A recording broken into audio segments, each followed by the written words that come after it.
We played against our Moroccan counterparts last Thursday. We lost to them by a lone goal. We went back, prepared very well this time round. They just needed to be sacked. We sacked them, and they were poised for today's game. And it has really manifested. With all the effort that we put in, has clearly shown that we were ready for today's game.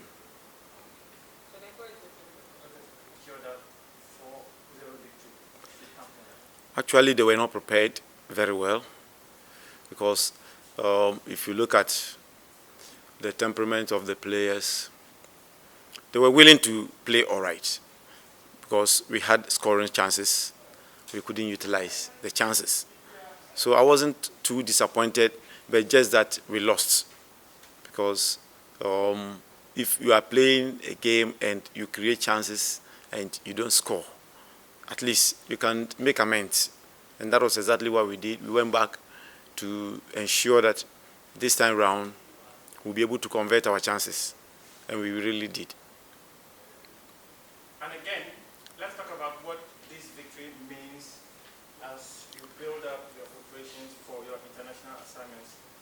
What does it do for the team? Yeah, it's a big moral booster because we need to impress Ghanaians. You know, Ghanaians, we always want good results. We need to impress them. And our senior sisters set the pace by beating their seniors 3-1.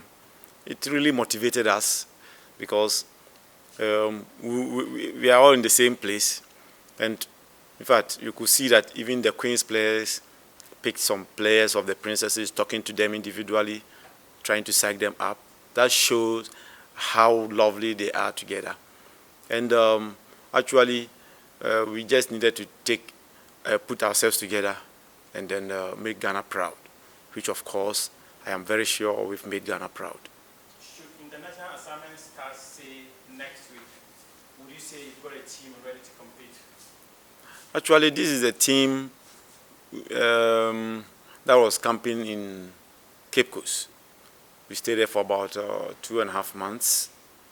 So I would say that, yes, we may need beef ups because we've missed about 5 of our key players, about 5 of them.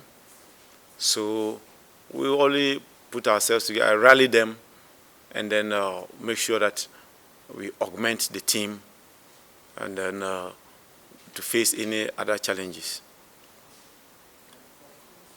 Coach, looking at the second half, your attacking play was quite sluggish. You saw your players showing some few chances away. Against how they played in the first half, they were very sharp and then they created much chances and then we had previous. What was it? What did you say to them in the second, during the break? Well, in the second half, they were desperate to score because the players, our team, realized that the opponents were sitting back. So we're pushing forward, and instead of taking our time and taking the chances, we were rather desperate to score and we're squandering the chances. And you realize that our potent striker is Mukarama, supported by the auxiliaries. But their finishing was poorly done.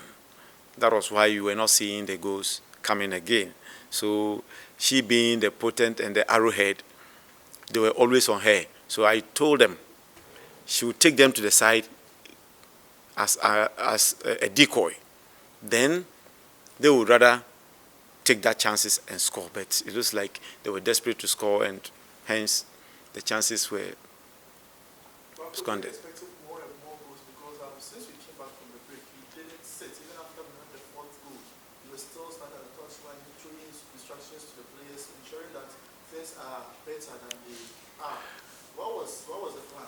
You know, with women football, you always have to stand on your feet.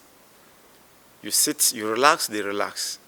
But the moment they see you on your feet, they are also focused. Otherwise, we are leading 3, 4. Then you see they want to play their own game. Meanwhile, the opponent were still trying to attack us. So I have to be on my feet to urge them on to be focused and keep playing till the final whistle.